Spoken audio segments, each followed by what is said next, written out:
Hello and welcome to this video on human resources. This is the second video on human resources, and in this video we're going to look at strategies the human resource department might use to increase productivity and retention and reduce labour turnover and absenteeism. And there are 4 strategies that we need to be able to describe and be aware of: financial rewards, employee share ownership, consultation strategies, and empowerment strategies. Let's kick off with financial rewards. So financial rewards are the methods that a business might use to reward the workforce and influence their behaviors through money, have a monetary value. And these are the 5 that we need to be aware of. So let's go through these 5 in turn. Okay, so let's start to go through these methods. Number 1 is piece rate, and that is when a payment to an employee is based on the number of items produced by an employee. So for each item they produced, you're paid a certain amount, and that dictates their financial reward. So clearly there's an incentive to produce more, and they will get paid more overall. The second is commission, and that is not based on producing a unit, but actually selling a unit. So for example, an estate agent, if they sell a house, then they would get paid an amount, and that's called commission. So the key is it's when you sell a unit, not when you produce a unit. The next is a bonus, and that is normally a one-off payment to an employee for meeting a particular target. So it might be an individual target or a team target, or perhaps if the company meets its target, then people will get paid a bonus amount of money. The fourth is profit share, and that is when a proportion of employee pay is linked to the profits of the company. So if the profits of the company go up, then their pay would go up in line with that. If the profits of the company go down, the pay goes down. And the last one is performance-related pay, and that's when an employee receives a bonus or some payment based on the performance of that employee against a pre-agreed criteria. So it might be if we gain this amount of market share as a business, then within your little field of expertise, then you will receive a bonus for that.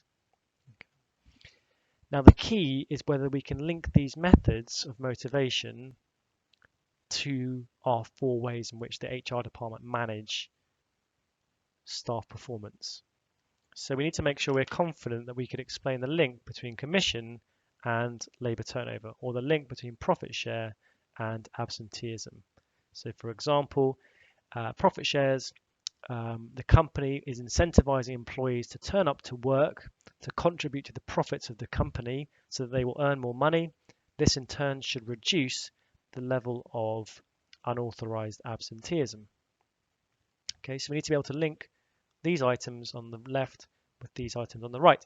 You might want to pause the video and have a quick go for each one that you can make the link between each. Okay, our second strategy for motivating or addressing those measures of staff performance is employee share ownership. And this is when the business gives employees shares or the option to buy shares in the company, so a share of the ownership in the company. So the employee directly benefits from the success of the company through 2 main ways. Firstly, if the business generates a profit and decides to pay out a dividend as a shareholder, you receive the dividend, which is a share of the profits. And also the share itself has a value. The share of the business has a value, and if the share value increases, then that is good for the employee. They have an asset that is worth more. A business that we might have heard of that uses this approach would be this one here. They have a famous relationship with their staff where they allow them to have options or some part of ownership of the company. And again, we need to be able to link this to our measures of labour workforce performance. So if we give employees shares, what would be the impact between that on labour productivity? Can we explain that? What would be the link between that and labour retention? Okay, so employees are incentivized to maximize the long-term value of the company and its shares. So this should retain experienced staff, stop those guys who have more than a year's experience leaving. So this should improve labour retention. Okay, our third one is consultation strategies. And this is when the business seeks the thoughts and opinions of employees prior to making decisions. So involving employees in decision making should increase their feeling of worth and involvement. So here we're thinking about Maslow, Hertzberg. It should be easier to implement change as a result because staff feel involved in the decision-making process. And often the ones that have valuable input are the ones that are working within the functions and understand the key issues. So this is linking closely with Kaizen. Again, though, we have to make the link between this and our measures of workforce performance. So what is the link between introducing a consultation strategy and labour turnover? Why might a successful consultation strategy reduce absenteeism? What might a successful consultation strategy have on labour productivity? Okay, our fourth strategy that the HR department might use is empowerment. So this is delegating greater responsibility to employees, allowing them to use their abilities and to have a greater say in the decision-making process. How might you do it? Well, maybe by using a matrix structure in terms of our organizational hierarchy, maybe encouraging employee groups to work together, having open two-way communication,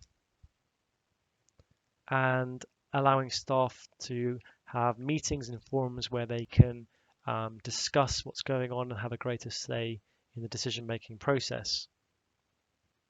Again, we need to be able to make the link between empowerment, delegating greater responsibility to employees, and how that might impact on labour turnover or labour retention or absenteeism or labour productivity. So again, you might want to pause the video and just make sure in your head you can construct a line of analysis that links these two things together. Okay, so in this video, we've looked at strategies the HR department can use to increase productivity and retention and potentially reduce labour turnover and absenteeism. We should have a good understanding of these four and be able to link them to the four measures of workforce performance. That's it. Have a good day. Thank you very much.